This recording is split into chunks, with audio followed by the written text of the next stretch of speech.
Monsieur Yassine Benjabla, bonjour. Bonjour.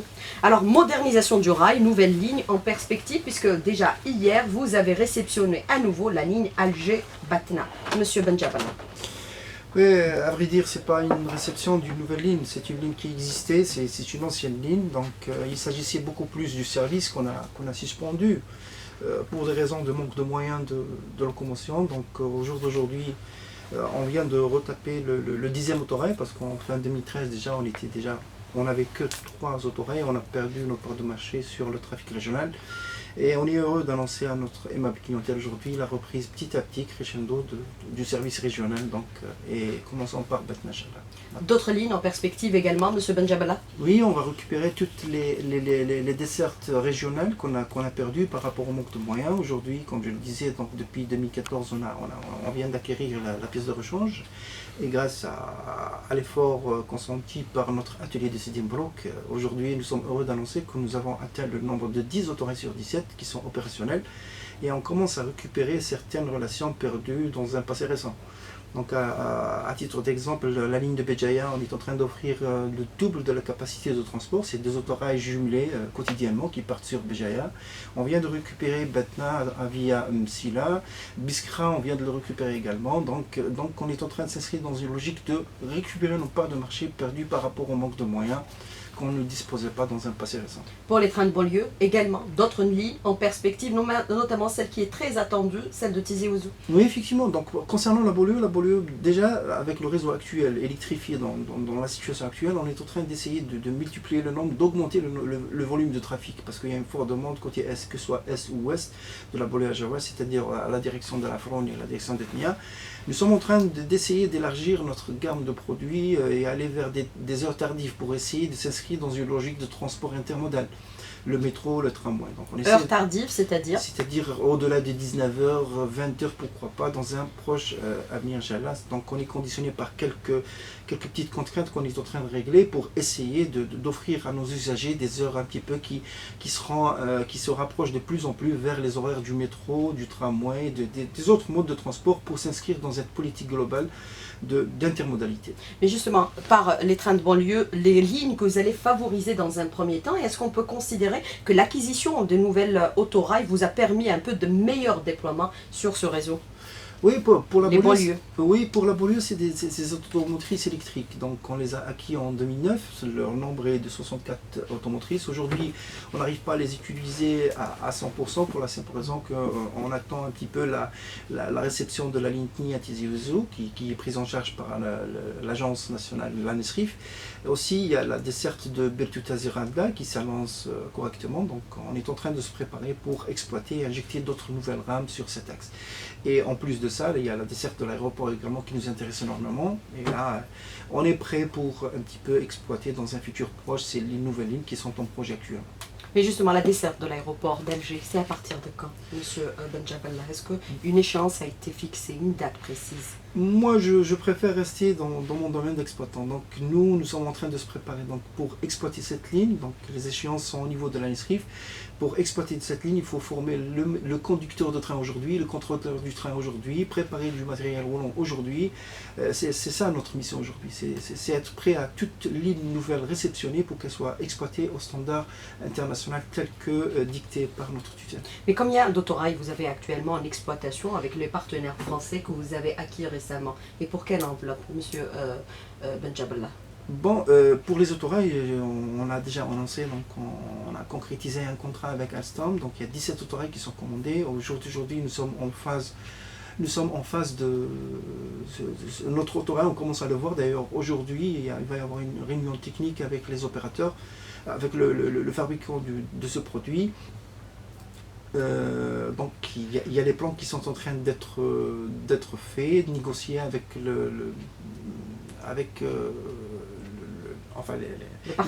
les techniciens algériens. Donc l'autorail est en train il est sur plan aujourd'hui, on est en train de le choisir, le sélectionner sur plan, opter pour quelques options, et au bout de 2 années, on aura notre propre autorail qui va arriver chez nous et mis rapidement en exploitation. Mais est-ce que tout va être finalisé aujourd'hui à la faveur de cette réunion que vous tenez avec vos partenaires français? Oui, le vrai travail, ça se fait sur plan. Donc, on perd autant de temps pour le faire correctement sur un plan, mais la phase de réalisation, c'est rapide. Donc, la chaîne de production, elle est faite. Ils ont le savoir-faire pour le faire. Donc, aujourd'hui, on s'attarde un petit peu pour choisir notre produit. Donc, on sait c'est du Coradia, mais il y a quelques spécificités pour le client algérien. Autre axe que vous allez aussi développer avec le partenaire français, c'est la formation, puisqu'il y a des experts français qui seront là à partir de jeudi pour former les cheminots algériens. Mais effectivement, la formation, c'est c'est le mot d'ordre aujourd'hui, parce que donc, les pouvoirs publics, avec tout le programme de développement qu'ils ciblent, c'est-à-dire aller chercher les 2500 km électrifiés modernisés, donc on peut pas, donc certes on va acquérir du matériel, mais il faut aujourd'hui, il est temps de s'occuper un petit peu de l'être humain, c'est la formation. Alors le TGV, le train à grande vitesse, il arrive? Oui, puisque l'annonce a été déjà faite. Et si vous permettez que j'ajoute un petit mot concernant la formation, parce que bon, on est à la veille de la signature d'un engagement avec le réseau, donc il y a un rapprochement entre les deux réseaux, donc la SNCF. Donc jeudi prochain, on aura la possibilité. Ce jeudi prochain, on aura la possibilité de signer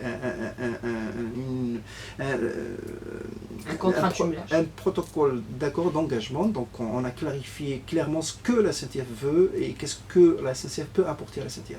C'est beaucoup plus axé sur la formation, parce qu'il est temps d'avoir notre propre école et d'apprendre certains métiers, notamment, vous parlez du TGV très prochainement, il est temps de se préparer, parce que passer à des vitesses au-delà de 300 km, c'est pas du jour au lendemain qu'on pourra avoir un conducteur de train de 300, c'est pas du jour au lendemain qu'on aura des gens de maintenance de 300 km/h, donc il est temps de se frotter, de se rapprocher d'un réseau tel que la SNCF, et nous sommes heureux de concrétiser quelque chose avec eux dans les prochains jours.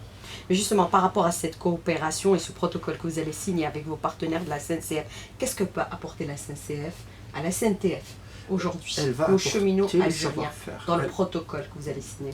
Parce que nous comptons former notre personnel et ils vont nous accompagner pour la mise en place d'un plan de formation, tous les métiers qu'on maîtrise aujourd'hui et même les métiers qu'on ne maîtrise pas. Parce que la grande vitesse, ça nécessite des spécificités qu'on ne maîtrise pas aujourd'hui. Tout le matériel qu'on est en train d'acquérir, il est bourré de technologies qu'on ne maîtrise pas aujourd'hui. Et la SNCF a une avance sur nous, sur ce domaine, et ils sont prêts à nous accompagner pour mettre en place un plan de formation dans les années à venir. Alors parmi les questions que ne semble pas maîtriser aujourd'hui la SNTF, la société algérienne, c'est la question des accidents qui peuvent survenir par moment et qu'on a connu l'année dernière malheureusement, et aussi la question de la ponctualité. Est-ce que vous allez y travailler davantage cette année, M. Benjabel? Oui, disons la ponctualité, nous, en tant qu'exploitants, pour le moment, on est en train de la subir. Il faut dire les choses telles qu'elles sont. Nous sommes en train de la subir parce que nous sommes dans un réseau qui est ancien. Mais aujourd'hui, tous les projets relatifs à l'amélioration des conditions d'exploitation de la banlieue algéroise notamment, elle est prise en charge par une JV entre la SNTF et Siemens. Donc c'est notre propre filiale qui est en train de prendre en charge les projets qui sont lancés aujourd'hui. Et je peux vous souligner un petit passage très important à mes yeux, parce que au jour d'aujourd'hui, on s'est mis d'accord avec Siemens que la réalisation du projet elle doit être faite par des Algériens. De là, je vous annonce qu'il y a 30 Algériens, ingénieurs algériens, ça fait plus d'une année qu'ils sont en Allemagne, qui sont en train d'apprendre et d'avoir acquérir un certain savoir-faire, qui auront dans l'année prochaine, Inch'Allah, la mission non seulement réaliser le projet, mais de former des Algériens pour prendre en charge la réalisation des projets. Et quels projets qui ont une relation directe avec une signalisation très très moderne, c'est-à-dire la gestion des trains par satellite. Donc c'est très important, c'est de la technologie poussée, et je suis également heureux d'annoncer que ces Algériens, donc ils sont félicités par des Allemands, ils parlent de leur qualité, de leur capacité de nos Algériens qui sont envoyés, donc ils sont au bout d'une année, ils vont rentrer chez nous au pays pour prendre en charge le relais et la concrétisation de ces projets.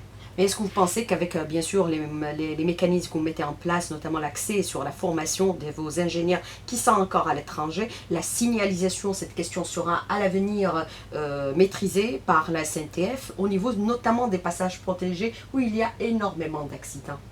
Oui, les passages protégés, je dis, du moment que l'Algérie elle s'inscrit dans une logique, le chemin de fer à travers les pouvoirs publics, on s'inscrit dans une logique d'aller vers des vitesses supérieures à 120. La loi algérienne nous oblige à supprimer zéro passage à niveau lorsque la vitesse doit dépasser 120 km/h. Donc pour les lignes qu'on exploite aujourd'hui, le maximum c'est 120, donc on peut se permettre d'avoir certains passages à niveau, néanmoins on est obligé de renforcer le gardiennage de ces passages à niveau et de les moderniser pour minimiser un petit peu ces accidents à ce niveau-là. Néanmoins pour les nouvelles lignes qu'on est en train de réceptionner, normalement c'est de zéro passage à niveau et c'est des vitesses qui aillent entre 160, 140, 160 jusqu'à 200 km/h. Alors le TGV, le train à grande vitesse, je vous ai posé la question tout à l'heure, vous n'avez pas répondu. 300 km, c'est retenu l'option. Oui, elle a été validée. Oui, c'est retenu. L'Algérie ne veut pas rester. L'Algérie, d'après le discours des pouvoirs publics, on va aller vers la grande vitesse. On est obligé. Donc, on a un pays grand et vaste. Et on veut que le chemin de fer algérien atteindra le standard international. Et c'est le standard aujourd'hui, c'est la grande vitesse. Mais il faut monter crescendo. Nous sommes à 120, on passera à 140, 160, 200 et le 300, on a le temps pour l'atteindre. Mais c'est pour quand le TGV? Bon, tout dépendra des lignes.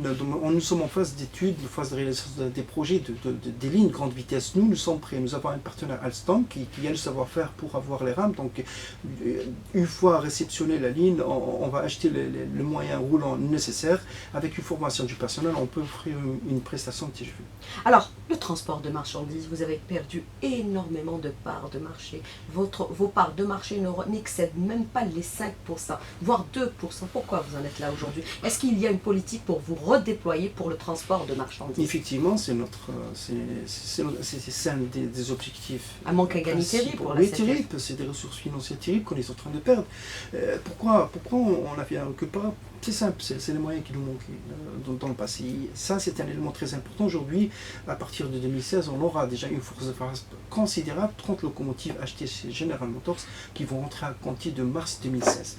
Et on va les réinjecter rapidement pour faire face un petit peu à la demande qui est imminente, notamment les projets industriels qui gravitent autour de la SNCF, qui comptent beaucoup sur la SNCF, notamment Blara et le développement de la transformation du phosphate dans la ligne minière. Donc nous sommes en train de se préparer pour répondre et être économique qui est aujourd'hui misée, c'est-à-dire est-ce qu'il y a cette vision sur la nécessité de rendre rentable le chemin de fer aujourd'hui par le transport de marchandises? J'ai donné un indicateur, 2% de transport de marchandises. Vous avez perdu pendant en moins de 25 ans près de 30% de vos parts de marché par rapport à la route. Enfin, oui, effectivement, les perdu, et ça accentue en plus les accidents de la circulation. Effectivement, donc notre mission c'est de... Des indicateurs, si vous les avez réactualisés? Oui, notre objectif c'est d'atteindre 17% du transport terrestre qui doit être ripé vers le chemin de fer. D'ici combien de temps? 17%? 2019. C'est les objectifs qu'on s'est fixés, horizon 2019. Il faut atteindre le 17% de transport terrestre qu'on doit le riper obligatoirement vers le transport ferroviaire. Mais avec bien sûr le déploiement maintenant du chemin de fer, est-ce qu'il y a des pénétrantes qui sont réalisées pour atteindre les zones de production? On a cette visibilité. Justement, le deuxième élément qui nous a un petit peu freiné, qui nous a causé du retard par rapport au transport du fret, c'est cette histoire. Le fret, le transport de fret à travers le monde, il a changé. Et nous, le chemin de fer, on est resté avec la gestion classique du transport, des gisements vers l'import. Aujourd'hui, le client demande du porte-à-porte. Du moment que l'Algérie s'inscrit dans une logique d'industrialisation, donc on est en train de cibler de input et l'output. Il va y avoir la matière première qui sera transformée, il sera revendue à l'échelle nationale et à l'échelle internationale. Et pour le faire, il faut voir grand. Donc il faut s'inscrire dans un segment nouveau, c'est la logistique. Offrir une prestation de plus en plus complète avec la manutention, l'intermodalité, le transport de masse, la voie ferrée, le output et les inputs. Est-ce qu'on peut avoir des indicateurs chiffrés sur le manque à gagner que subit aujourd'hui la SNCF à la faveur de la route? Énormément. Donc au jour d'aujourd'hui, nous sommes à 2 milliards de dinars de chiffre d'affaires du fret. C'est pas ce chiffre d'affaires qui va nous faire vivre. Aujourd'hui, nous avons une situation financière un peu, elle est ce qu'elle est aujourd'hui. Mais elle est difficile. Elle est difficile, très difficile même. Mais si on atteindra le 18 millions de tonnes qui sont là, il y a la demande est liée. Donc si on atteindra les 18 millions de tonnes, c'est le seul équilibre en termes d'autres sports de fret. Donc on aura assez de ressources financières pour pouvoir équilibrer nos charges pour le transport de fret. Mais comment vous allez vous déployer? Convaincre les entreprises d'aller vers le transport ferroviaire? Ils sont là, il n'y a pas d'effort commercial pour le moment. Il faut améliorer notre capacité. Le transport est là, nous sommes défaillants. Ça, on le dit, on n'a pas honte de le dire. Mais nous sommes en train d'œuvrer pour améliorer les choses à ce niveau-là. Est-ce que vous avez des projections au-delà des 17% des parts de marché que vous voulez acquérir à horizon 2019 en chiffres? Au-delà de 2019, ça sera transport de personnes et de marchandises. Oui, transport de personnes. Transport des personnes, déjà, c'est 80 millions de voyageurs qui sont ciblés à horizon 2019 avec l'ouverture des nouvelles lignes. Aujourd'hui, on transporte 35 millions. Depuis 2009, on en a gagné des points d'année en année, mais on espère atteindre les 60 jusqu'à 80 millions à horizon 2019. Avec toutes les nouvelles lignes, avec le matériel qu'on est en train d'acquérir, il y a cette possibilité de le faire. Alors, par rapport à vos difficultés financières, beaucoup ont parlé de l'éventualité d'aller vers l'ouverture du capital ou la privatisation carrément de la SNTF. Cette question, elle est complètement, aujourd'hui, exclue. Elle est exclue, ça m'étonne.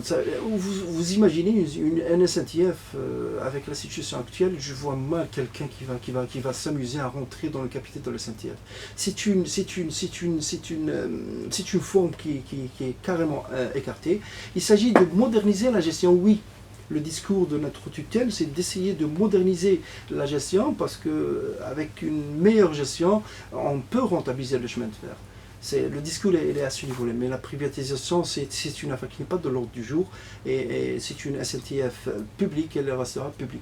Alors, autre question, c'est d'une auditrice qui nous a contacté sur notre page Facebook et je remercie tous les auditeurs qui nous contactent tous les matins. Elle dit qu'elle a emprunté la ligne Alger à Annaba en première classe et malheureusement, ils ont voyagé dans le noir et sans climatisation. Quel est votre commentaire justement sur cette question? Parce que nous savons aussi que le train, c'est un service public par excellence. Oui, la climatisation, effectivement, c'est le maillon première chaîne. Classe. Première classe, c'est la climatisation indéfaillante, parce que c'est de l'ancienne technologie, c'est des voitures qui ont 30 ans d'âge, il faut le dire. C'est des voitures à voyageurs qui ont 30 ans d'âge. On a essayé, la SNCF a essayé durant tout ce temps-là de les maintenir en service. Elle a fait ce qu'elle pouvait faire. Mais aujourd'hui, je peux annoncer que c'est le dernier été qu'on va exploiter une climatisation de l'ancienne génération. Tout le matériel qu'on est en train de commander aujourd'hui, que ce soit les 200 de voitures au niveau de Belabès, les 17 autorails, tout le matériel qui est en train d'être acquis, c'est une nouvelle climatisation. Et l'usager l'a remarqué au niveau de la bolée algéroise et il l'a remarqué au niveau des autorails diesel. On n'a pas de défaillance à ce niveau sur le plan de climatisation. Mais les anciennes voitures, on continue à le subir. Et ça sera, j'annoncerai officiellement, c'est la dernière année qu'on va souffrir de cette climatisation parce que tout le matériel qui sera acquis, il sera équipé de la dernière génération de clim. Le vieux parc moteur, il sera renouvelé dans sa totalité? Il y a 65 locomotives diesel parquées aujourd'hui c'est les General Motors, c'est General Motors qui va les prendre en charge en termes de réhabilitation. Alors, autre question d'un auditeur aussi, monsieur Benjaballah, il dit que dans les années 80, Djidjel était doté d'un chemin de fer, de lignes de chemin de fer dans les années 80. Aujourd'hui, malheureusement, il n'y a pas eu d'investissement, on n'a pas réhabilité ces lignes. Pourquoi? Elle est en train de se faire cette ligne parce que pour la bientôt il y a Djidjel. Il y a Blara, il y a le complexe de Blara. Il est très important non seulement sur le plan économique pour le pays, mais pour le chemin de fer, c'est une aubaine. Il ne faut pas rater le coche, ne pas être absent le jour J. Donc cette ligne connaîtra un développement extraordinaire. Alors, autre question et la dernière, dans les années avant les années 62, l'Algérie avait acquis pratiquement, c'est-à-dire un chemin de fer de 7200 km. Combien nous en avons aujourd'hui? Est-ce qu'on a des projections à horizon 2030? Question d'un auditeur qui s'intéresse au chemin de fer. Aujourd'hui, le réseau qu'on exploite, il est de 3800. Donc, il a évolué. 3800 km qu'on exploite aujourd'hui.